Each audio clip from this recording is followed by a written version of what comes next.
حدیبیہ کا قصہ ہے. لا تحلوا شعائر اللہ. یا آپ اس قصہ کو ایسے لے لیں کہ وہ جو لوگ مکہ مکرمہ میں جا کر کیا کرتے تھے؟ طواف کرتے تھے. اور یہ طواف کرنا عبادت ہے، یہ اللہ کے دین کی ایک علامت ہے. اللہ یہ کہنا چاہتے ہیں کہ ہمارے دین کے اندر جو علامت ہے،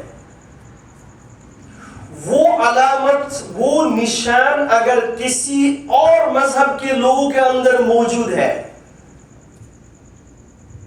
آپ کہیں گے یہ تو ہمارا کام کر رہا ہے، یہ تو اللہ یہ کہتے ہیں کہ اس وقت بھی تمہارے لیے ضروری یہ ہے کہ جو چیز غیر مسلموں کے اندر ہے تو کر تو رہے وہ لوگ، لیکن یہ تمہارا کام ہے، یہ تمہارے دین کی علامت ہے. اس کے باوجود کہ وہ لوگ کر رہے ہیں پھر بھی تمہاری ریسپیکٹ ہونی چاہیے. مطلب کیا سمجھ نہیں؟ آپ نے بات نہیں سمجھی. وہ لوگ آئے مکہ مکرمہ میں ننگے ہو کے طواف کر رہے ہیں، طواف تو کر رہے ہیں غیر طریقہ سے، غیر شرعی طریقہ سے وہ طواف کر رہے ہیں، لیکن طواف کرنا یہ اللہ کے دین کے ایک حصہ ہے. غلط طریقہ سے کر رہے ہیں وہ الگ بات ہے، لیکن چونکہ وہ طواف کر رہے ہیں تمہارے لیے اجازت نہیں کہ تم اس طواف کو بند کر دو. اگرچہ وہ دین کی علامت، جو علامت کسی اور غیر مذہب کے لوگوں سے ادا ہو رہا ہے، اس کے باوجود تمہارے لیے مناسب نہیں کہ اس کو بند کر دو. بات سمجھ میں آئی؟ بعض دفعہ ایسا ہوتا ہے غیر مسلموں کے اندر کوئی چیز ایسی مل گئی یا ایسا کوئی کام کر رہے ہیں جو ہمارے دین کے اندر ہے، ٹھیک ہے، تو وہ بھی آپ کو ریسپیکٹ کرنا چاہیے کہ یہ آپ کے دین کا حصہ ہے. آپ کہیں گے تو پھر اس کا مطلب یہ ہے کہ ابھی بھی ہم کیا کریں گے؟ مکہ مکرمہ میں اگر کوئی آدمی آ کے پھر طواف کرے اس طریقے سے ہم اس کو اجازت دے دیں گے؟ یہ اس وقت کی بات ہے. ابھی پھر اس آیت منسوخ ہو گئی، پھر اس کے بعد دوسری آیت نازل ہوئی ہے سورۃ التوبہ کے اندر، انما المشرکون نجس، کہ مشرک جو ہے نجس ہے، ناپاک ہے. فلا يقربوا المسجد الحرام بعد عامهم هذا، اس سال کے بعد اب تمہارے لیے اجازت نہیں ہے کہ تم کسی غیر مسلم کو اس حرم کے اندر آنے کی اجازت دو. یہ اس وقت کی بات ہے. خیر، تو اللہ فرماتے ہیں لا تحلوا شعائر اللہ، کہ اللہ کے دین کی جو علامت ہے، نشانی ہے. اس لیے اگر کسی کو آپ داڑھی کے ساتھ دیکھیں تو بعض دفعہ ہم کہتے ہیں نا، مذاق کر دیتے ہیں. یہ آپ کی کمزوری ہے کہ آپ اللہ کے دین کی ایک علامت کی حفاظت کرنے نہیں پا رہے. الگ بات ہے، یہ آپ کی طرف سے گناہ ہوا ہے. لیکن اگر کوئی آدمی داڑھی کے ساتھ، شرعی داڑھی اس کے اندر ہے، اس کے منہ کے اندر ہے، آپ کوئی اس قسم کی باتیں نہ کریں جس سے اس سے ڈس ریسپیکٹ ہوتی ہے.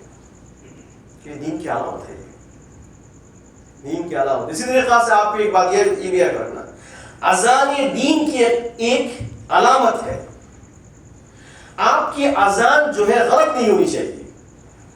ہم لوگ کبھی کبھی آپ لوگوں کو اجازت دے دیتے کہ اذان دے دیں، لیکن اس کا مطلب یہ نہیں کہ آپ کی اذان صحیح ہے. آپ اذان دینے سے پہلے عالم سے ساتھ بیٹھے سیکھیں، پھر اس کو اذان دے دیں. اگر آپ سب کے سامنے آپ کہیں کہ آپ کا اشہد ان لا الہ الا اللہ صحیح نہیں، اس دن کون اذان دے رہا ہے؟ حی علی الصلاۃ، حی علی الصلاۃ. حی علی الصلاۃ کوئی ورڈ نہیں ہے، حی علی الصلاۃ. تب یہ جو چیز غلطیاں ہے یہ سب صحیح کرنی چاہیے نا، جو اللہ کے دین کی علامت ہے. اس کا مطلب یہ ہے کہ آپ اذان تو دینا چاہتے ہیں، لیکن آپ کبھی یہ پرواہ نہیں کرتے کہ مجھے اذان کی صحیح تلفظ، اذان کا طریقہ، یہ تو معلوم ہونا چاہیے. عجیب اور غریب بات ہے، ہر چیز کے لیے تعلیم ضروری ہے اس دنیا کے اندر. اللہ کا دین ہی ایسی ایک چیز ہے، اس کو ادا کرنے کے لیے ہم کبھی نہیں سوچتے کہ اس کی تعلیم کی ضرورت ہے. عجیب اور غریب انسان ہے. کیا عجیب بات ہے یہ. نہیں, سیکھنا چاہیے, بیٹھنا چاہیے, سیکھے پھر اس کو آزان دے. ویسے عجیب قسم کی آزان ہوتی ہے. میں سوچ رہا ہوں کہ آج کل ہماری مسجد میں کچھ ریسٹرکشن تھا کہ سب کے آزان بعض دفعہ اقامت دیتے ہیں, آدھا ورڈ چھوڑ دیتے ہیں. اب میں سب کے سامنے کہہ دوں بھائی تمہیں اقامت دینا نہیں آتی ہے تو نہ دو. یہ تو نماز کا ایک حصہ ہے نا, مذاق سمجھ کے بیٹھے رہے اس کو. تو اذان دین کی علامت ہے. اللہ فرماتے ہیں دوسری آیت میں سورۃ البقرہ کے اندر یہ آیت گئی ہے, وَمَن يُعَظِّمْ شَعَائِرَ اللَّهِ, جو آدمی دین کی علامت کی ریسپیکٹ کرتا ہے.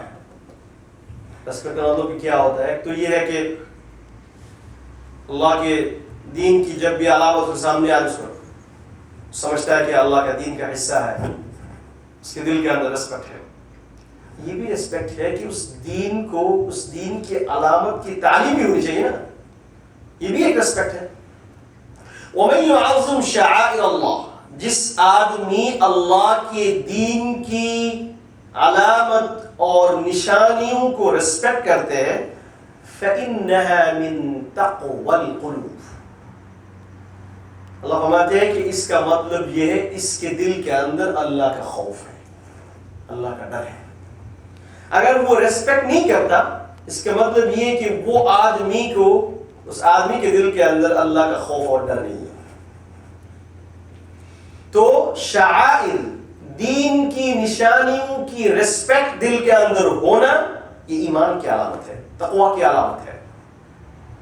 اللہ فرماتے ہیں لا تحلوا شعائر اللہ. لا تحل کا مطلب بے حرمتی, ڈس ریسپیکٹ نہ کرو. کس کی؟ دین کی شعائر. آپ فرماتے ہیں وَلَا الشَّهْرَ الْحَرَامِ, اسی طریقہ سے تم لوگ بے حرمتی نہ کرو. کس کی؟ شہر حرام کو,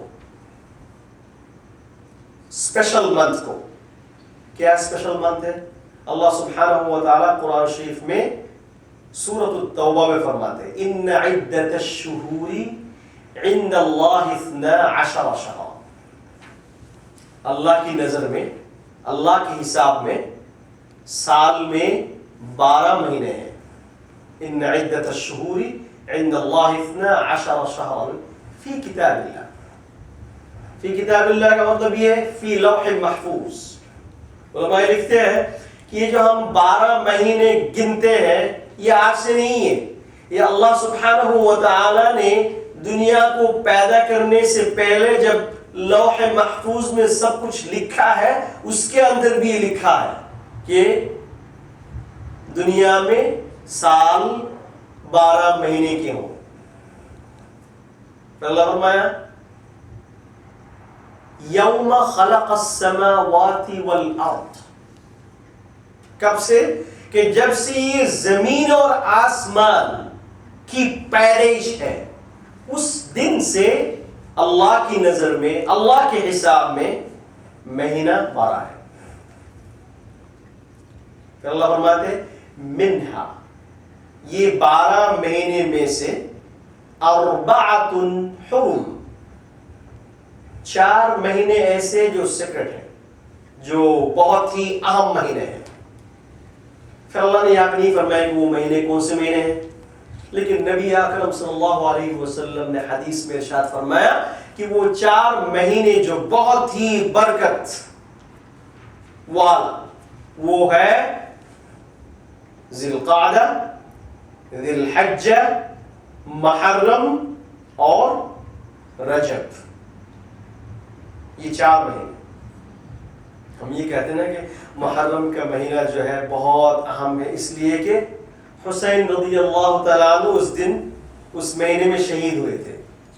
اللہ نے فرمایا یہ مہینہ جو سیکرٹ منتھ ہے, یہ مہینہ جو بہت برکت والا مہینہ ہے, یہ آج سے نہیں ہے. یہ جس دن اللہ نے زمین اور آسمان کو پیدا کیا, اور اس سے پہلے جس دن اللہ نے سارا پلاننگ کیا کیسے اللہ پیدا فرمائیں گے, اس دن سے یہ مہینہ اللہ کی نظر میں عام مہینہ ہے. تو آپ کیسے آپ کہیں گے کہ حسین رضی اللہ تعالیٰ عنہ کی شہادت کی وجہ سے یہ مہینہ بہت اہم ہو گیا؟ یہ حسین رضی اللہ تعالیٰ عنہ کی سعادت ہے، یہ حسین رضی اللہ تعالیٰ عنہ کی خوش نصیبی ہے کہ ان کی شہادت اس مہینے میں ہوئی ہے۔ یہ ان کی وجہ سے نہیں ہوا، بلکہ ان کی شہادت کمال درجات تک پہنچی ہے اس مہینے کی وجہ سے۔ تو اللہ فرماتے ہیں، تو اس زمانہ میں علماء یہ لکھتے ہیں کہ جمہور علماء لکھتے ہیں ابھی کے لیے نہیں آیت کہ محرم کے مہینے میں آپ جنگ نہیں لڑ سکتے، نہ، اس وقت اللہ کی نظر میں یہ حرام تھا کہ ذی القعدہ، ذی الحجہ، محرم اور رجب، یہ 4 مہینوں میں جنگ لڑنا یہ مسلمانوں کے لیے حرام تھا۔ ٹھیک ہے، تو اللہ یہ فرماتے ہیں وَلَا الشَّهْرَ الْحَرَامَ، ایک نمبر بات یہ ہے کہ حرم کے اندر جنگ لڑنا حرام ہے، اور ان 4 مہینوں کے اندر جنگ لڑنا بھی حرام ہے۔ تو اللہ یہ کہنا چاہتے ہیں کہ تم لوگ یہ سمجھتے ہو کہ اگر یہ لوگ ہمیں گزشتہ سال عمرہ کرنے کے لیے جانے نہیں دیا، اب ہمارے ہاتھ میں مکہ کی کنٹرول آ گئی ہے، ہم ان کو آنے نہیں دیں گے اور ہم ان کے ساتھ جنگ لڑیں گے۔ اللہ کو نہیں کر سکتے ہو، اس لیے کہ یہ بہت ہی سیکرٹ منتھ ہے اللہ کی نظر میں۔ چاہے تم یہ سمجھ رہے کہ یہ تم غیر مسلموں کے خلاف لڑ رہے ہو، لیکن اللہ کی نظر میں یہ سب صحیح نہیں ہے، تم ان مہینوں کے اندر لڑ نہیں لے سکتے۔ پھر اللہ فرماتے ہیں وَلَا الْهَدِيَ، اسی طریقہ سے کعبہ کے لیے، اللہ کی خوشنودی کے لیے کعبہ کی طرف جو قربانی کا جانور بھیجا جاتا ہے اس کے ساتھ بھی تم بے حرمتی نہ کرو۔ ہدیہ مطلب یہ ہوتا ہے قربانی کے جانور، یعنی جب حج کرتے ہیں اس وقت آپ کے اوپر قربانی کی ضرورت ہوتی ہے، تو اس قربانی کی جانور کو حرم کی طرف بھیجتے تھے وہ لوگ۔ دیکھیے وہ قربانی آپ کے لیے ضروری ہے، حرم کے اندر ایک حدود ہوتا ہے، وہاں پہ اس حدود کے اندر آپ کو جو ہے وہ قربانی کرنا ضروری ہے، تو اس لیے جانور اس حدود کے اندر بھیجنا پڑتا ہے۔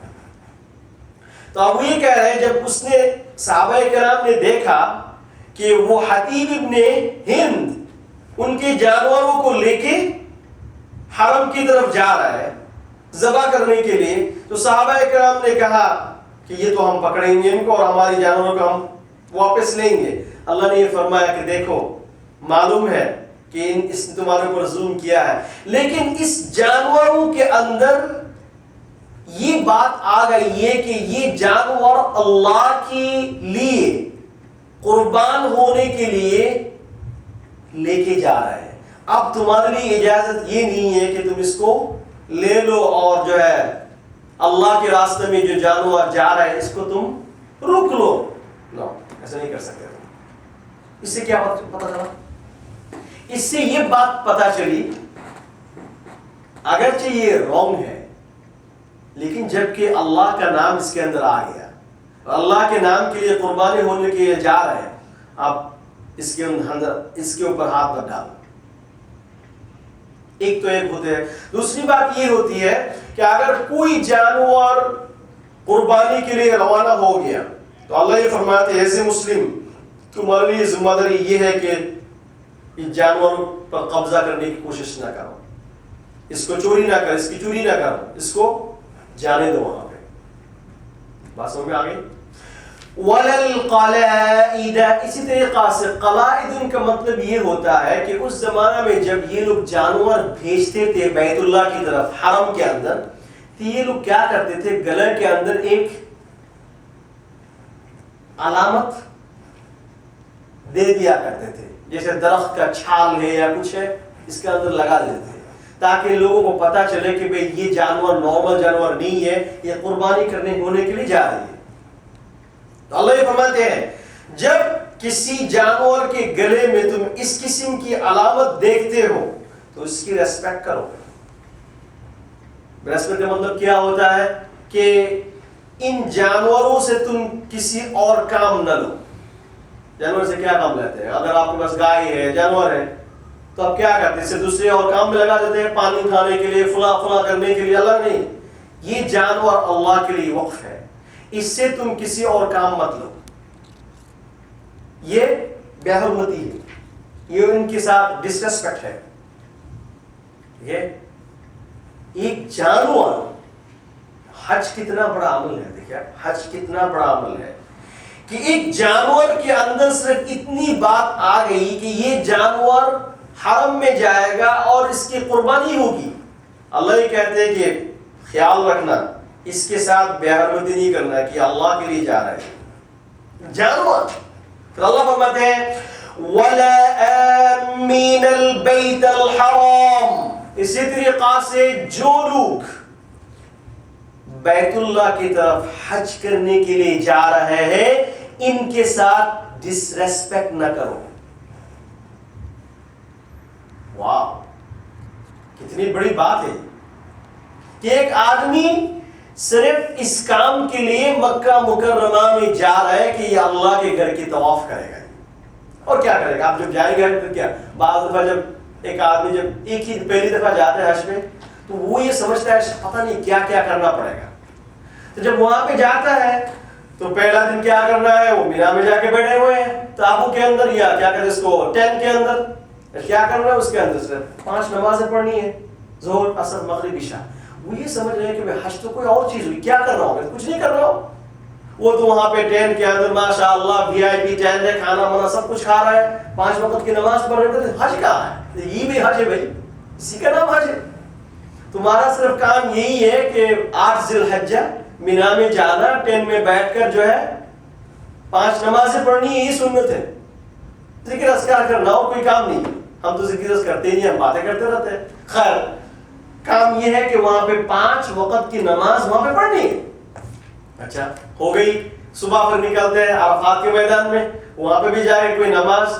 وہاں پہ ایک نماز ہے، اگر مسجد خائف میں نماز پڑھیں گے تو 2 نماز ایک ساتھ میں، باقی الگ پڑھیں گے تو ایک ہی نماز پڑھتے ہیں. اچھا یہ ختم ہو گئی. پھر اس کے بعد گئے مزدلفہ میں، پہنچتے پہنچتے آدھی رات ختم ہو گئی، صبح ہو گئی، نکلے، پھر وہاں سے مینا آ گیا. ارے حج کا یہی تو حج ہے بھائی، اسی کا نام حج ہے. وہی سمجھ رہے پتہ نہیں کیا ہوگا، کیا کرنا پڑے گا. تو اللہ فرماتے ہیں کہ یہ جو ایک کام ہے صرف یہاں سے وہاں سے 3-6 میل کے اندر یہ سارے ہوتے ہیں. 6 میل کے اندر یہ سارے کام. اور اللہ فرماتے ہیں وَلَا آمِنَ الْبَيْتَ الْحَرَامِ. جو آدمی اس نیت سے گھر سے نکلا اور اس کے دل کے اندر یہ نیت ہے کہ میں مکہ جاؤں گا اور مکہ مکرمہ میں جا کے حج کروں گا، یاد رکھنا اس آدمی کے ساتھ کبھی ڈس ریسپیکٹ نہیں کرنا. لا تحلوا شعائر اللہ. کیوں؟ نبی اکرم صلی اللہ علیہ وسلم نے ارشاد فرمایا کہ الحجاج والعمار ضیوف اللہ. حج کرنے والے اور عمرہ کرنے والے یہ اللہ کے مہمان ہیں. یہ مہمان ہے، گیسٹ، اللہ کے مہمان ہیں. کتنی بڑی بات ہے، اللہ کے مہمان ہے. سبحان اللہ بحمدہ. اللہ کہتے ہیں کہ یہ میرا مہمان ہے، اس کے ساتھ بدتمیزی نہیں کرنا، اس کے ساتھ بے ادبی نہیں کرنا. ہم کرتے ہیں کیا جانتے ہیں؟ ہم مہمان ہو کے اللہ کے ساتھ بے ادبی کرتے ہیں. مکہ مکرمہ میں جانے کے بعد سب سے پہلے یہ بات شروع ہوگی، کیسے لوگ ہیں یار یہ لوگ، یہ سسٹم یہاں پہ ایسا کیوں، یہ کام یہاں پہ ایسا کیوں ہو رہا ہے، گورنمنٹ یہ کیوں نہیں کر رہا، وہ کیوں نہیں کر رہا ہے. ساری کمپلینٹس. ایک بزرگ نے بڑی اچھی بات کہی، بڑی اچھی بات کہی. اس نے کہا کہ دیکھو حج سے واپس آنے کے بعد کبھی بھی بیت اللہ، مکہ مکرمہ، مدینہ منورہ یا وہاں کے رہنے والے لوگوں کے بارے میں کوئی غلط باتیں نہ کرو. کیوں؟ انہوں نے کہا کہ اللہ نے تمہیں مہمان بنا کر وہاں پہ لے کے گئے، اور دنیا کا اصول یہ ہے اگر آپ کسی کے مہمان بنتے ہیں، میں آپ کے گھر پہ گیا، آپ نے ماشاء اللہ کھانا کھلایا، اچھی ہوٹل میں جگہ دی، ایئرپورٹ سے لے کے آیا، ہدیہ تحفہ دیا، سب کچھ کیا. جانے کے بعد اب کیا کہہ رہے ہیں کسی دوستوں سے کہہ رہے ہیں اس کے بعد گھر پہ گیا تھا، اس آدمی نے جو کیا کھلایا یار، کھانا دیا تو اس کے اندر یہ نہیں ہے، سونے کی جگہ دی تو روم کی ٹیمپریچر صحیح نہیں تھی. یہ کیا انسان ہے؟ کیا امید ہے دوبارہ آپ کو یہ آدمی اپنے گھر پہ جگہ دیں گے؟ یہ آدمی آپ کے گھر پہ جگہ دیں گے اگر اس کو یہ پتہ چل جائے کہ یہ آدمی میرے گھر پہ اتنی مہمانداری ہونے کے باوجود یہ واپس جانے کے بعد میرا بدنام کر رہا ہے؟ زندگی میں کبھی آپ کو اس آدمی کے گھر پہ موقع ملے گا؟ کیوں نہیں؟ آپ نے بےحرمتی کی. تو بزرگ نے کہا کہ دیکھو تم کس کے گھر پہ گئے تھے؟ اللہ نے تمہیں بلایا، ہزاروں لاکھوں انسان اس دنیا میں ہے، کسی کو نہیں بلایا، تمہیں بلایا، اور تم وہاں سے واپس آ. اللہ نے تمہیں اتنی نعمتیں دی ہے، کھانا بھی دیے، پینے بھی ہے، طواف کرنے کی بھی گنجائش دی ہے، سب کچھ تمہارا صحیح تھا، صرف اس لیے کہ کھانا صحیح نہیں ملا، ٹائم بھی نہیں ملا، یا کچھ ہو گیا، اس کی وجہ سے تم اتنی. وہ بات الگ ہے کہ جو انتظام کرنے والے لوگ ہوتے ہیں ان کی بھی قصور ہوتی ہے، لیکن یہ کہ بدنام نہ کرو کہ اس سے اللہ سبحانہ و تعالیٰ تم سے ناراض ہو جائیں گے. اللہ کہیں گے نہیں یہ بندہ ناشکر گزار ہے، یہ مہمان صحیح نہیں ہے، یہ تو میرا بدنام کرے گا، اس کو میں دوبارہ نہیں لاؤں گا. تو اسلام فرماتے ہیں وَلَا آمِّنَ الْبَيْتَ الْحَرَامِ، بے حرمتی نہ کرو ان لوگوں کے ساتھ جو لوگ بیت اللہ کی زیارت کی نیت کی، بیت اللہ کی زیارت کے لیے جا رہے ہیں. کیوں؟ اللہ فرماتے ہیں یبتغون فضلا من ربہم، مقصد ان کا یہ ہے کہ ان کے رب کی طرف سے فضل تلاش کرے، فضل مہربانی تلاش کرے. علماء لکھتے ہیں فضل کا مطلب یہاں پہ کیا ہے؟ بعض لوگ جب جاتے ہیں تو وہاں پہ جا کے بزنس کرتے ہیں نا، جائز ہے. اللہ فرماتے ہیں فضل کا مطلب بزنس. اگر آپ نے حج کی نیت سے گئے، نیت آپ کی حج ہے اور کچھ نیت نہیں، لیکن آپ نے یہ سوچا کہ پیسے کی ضرورت ہے، چلو کچھ لے کے چلے جاتے ہیں، وہاں پہ بیچ کے پھر 2 پیسہ کما لیں گے، اللہ فرماتا ہے جائز ہے. یبتغون فضلا، یبتغون فضلا. بعض لوگ یہ سمجھتے ہیں حرام کیا؟ ہاں آپ کی دل کی بات ہے کہ آپ کے دل کے اندر کیا چیز ہے، کیا بات ہے. اگر آپ کے دل کے اندر یہ بات ہے میں تو جا رہا ہوں صرف اس لیے کہ 2 پیسہ کماؤں گا وہاں پہ، تو پھر تو آپ کو کچھ نہیں ملے گا. لیکن اگر کوئی آدمی حج کے لیے جا رہا ہے اور اس کوئی سامان ساتھ میں لے کے جا رہا ہے، ان کو معلوم ہے کہ میں جیسے اس کو لے کے جاؤں گا بیچ لوں گا، 2 پیسہ میں کما لوں گا. اور یبتغون فضلا من ربہم، ساتھ میں اور لکھیں وَرِضْوَانًا. صرف مقصد مال کمانا نہیں ہے بلکہ اللہ کی رضامندی بھی حاصل کرنا مقصد ہے. اللہ کی رضامندی بھی مقصد ہے. رضوان کا مطلب اللہ کی رضامندی. حج پہ جا رہے اس لیے کہ اللہ سبحانہ و تعالی اس کے پر خوش ہو جائیں گے، اس نیت سے جا رہے. لیکن جانے کے وقت کچھ سامان لے کے گئے، آنے کے وقت کچھ سامان لے کے آ گئے، کچھ بزنس کر لی، اللہ فرماتے ہیں بالکل صحیح ہے، کوئی مسئلہ نہیں ہمارا. یہ سورہ بقرہ کے اندر ہی ہے. عرفات کے میدان کی بات جہاں پہ آئی ہے اللہ فرماتے ہیں فَإِذَا أَفَضْتُم مِّنْ عَرَفَاتٍ فَاذْكُرُوا اللَّهَ عِندَ الْمَشْعَرِ الْحَرَامِ وَاذْكُرُوهُ كَمَا هَدَاكُمْ وَإِن كُنتُم مِّن قَبْلِهِ لَمِنَ الضَّالِّينَ لَيْسَ عَلَيْكُمْ جُنَاحٌ أَن تَبْتَغُوا فَضْلًا مِّن رَّبِّكُمْ، کہ تمہارے لیے کوئی گناہ کی بات نہیں ہے کہ تم حج کے سفر میں اللہ کا کچھ فضل تم کما لو. مطلب کیا ہے؟ کچھ بزنس وہاں پہ کر لو، کوئی مسئلہ نہیں ہے ہمارے. اس لیے آپ دیکھیں گے بہت سارے وہاں پہ جو